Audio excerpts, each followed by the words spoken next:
Nah, kalau misalnya bergabung dengan partai yang sudah established meskipun besar, bagaimanapun Pak Jokowi adalah tamu di situ. Dia ngontrak di situ. Tapi kalau ke PSI, dia yang punya kontrakan di situ. Jadi meskipun dengan trade off, PSI bukan partai besar, partai kecil yang tidak lolos PT.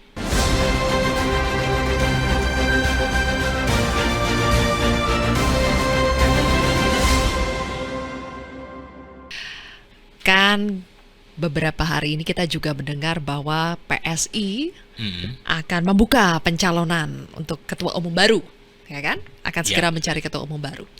Dan ternyata salah satu kandidat utamanya adalah Pak Jokowi. Ketua umumnya sekarang adalah Kaisang. Makanya sudah mulai muncul komen nih, apakah nanti Tukar guling. tukar guling atau jadi nanti Pak Jokowi versus Kaisang atau bagaimana? Kans untuk PSI dipimpin oleh Pak Jokowi itu seberapa besar, Mas Pran? Jadi begini memang, pertama kita lihat PSI di bawah Mas Kaisang, dengan segala hormat saya kepada beliau, memang berat untuk bisa lolos 4% parliamentary threshold. Simple. Zaman Pak Jokowi menjadi presiden sekalipun PSI gagal melampaui magic number 4%. Apalagi sekarang Pak Jokowi tidak lagi menjadi presiden. Yang kedua, bagaimanapun Mas Kaisang bukan Pak Jokowi. Pak Jokowi punya rekam jejak elektoral yang sukses, dari Solo naik ke Jakarta, kemudian naik ke tingkat nasional. Mas Kaisang belum pernah bertarung, bahkan pada tingkat sebagai calon ketua RT aja belum pernah kan. jadi saya kasihan kalau Mas Kaisang dibebani tanggung jawab sebesar itu untuk meloloskan PSI. Jadi kalau kemudian muncul nama Pak Jokowi sebagai calon ketua umum di bursa pemilihan orang nomor 1 di PSI, secara asumtif kans buat PSI untuk lolos PT kalau Pak Jokowi menjadi ketua umum itu lebih besar. Karena meskipun Pak Jokowi bukan lagi sebagai ketua umum, alasan saya simpel.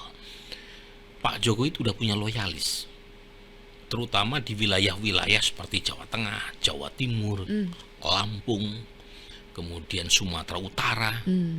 Cukup besar. Meski sudah tidak jadi presiden ya. Meskipun pamornya mungkin agak berkurang setelah tidak lagi menjadi orang nomor 1.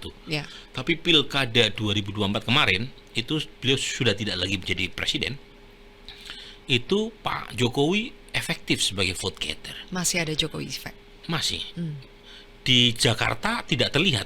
Dia terlihat kurang all out mendukung Ridwan Kamil. Tapi di Jawa Tengah lihat tuh. Karena waktu itu suara Lutfi udah disalib sama Andika. Tapi dia turun di beberapa kota dan cukup lumayan. Jadi kalau hanya untuk 4% saja, kalau misalnya Pak Jokowi menjadi ketua umum, menurut saya relatif mudah. Cuma masalahnya Pak Jokowi bersedia atau tidak menjadi ketua umum. Itu kan misteri Tuhan ya, selain jodoh dan kematian. Karena kita tidak tahu ya, jangan-jangan itu gimmick dari seorang Pak Jokowi dengan melempar statement seolah-olah beliau bersedia. Tapi faktanya belum tentu ya. Meskipun lagi-lagi memang sepertinya masih ada juga kemungkinan itu terjadi, Zilvia. Kemungkinan apa nih? Kemungkinan jadi ketua umum PSI masih. Oke. Alasannya satu, Jokowi mungkin ingin menunjukkan tajinya. Karena kalau bergabung dengan partai lain kan dia juga dapat tawaran ya, bergabung dengan Gerindra, dapat tawaran bergabung dengan Golkar, bergabung dengan Nasdem. Bang Surya kan pernah tuh menawar. Tetapi partai-partai ini itu kan bukan partai yang terasosiasi dengan Jokowi. Sementara PSI dari awal mendapuk dirinya sebagai partai Jokowi. Ya. Nah, kalau misalnya bergabung dengan partai yang sudah established meskipun besar, bagaimanapun Pak Jokowi adalah tamu di situ. Dia ngontrak di situ. Tapi kalau ke PSI, dia yang punya kontrakan di situ. Jadi meskipun dengan trade off, PSI bukan partai besar, partai kecil yang tidak lolos PT. Ya.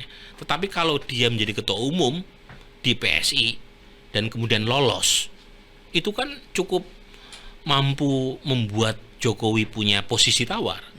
Minimal di hadapan para ketua umum yang lain. Ya. Apalagi sekarang dia satu-satunya presiden pasca reformasi yang setelah lengser nggak punya partai.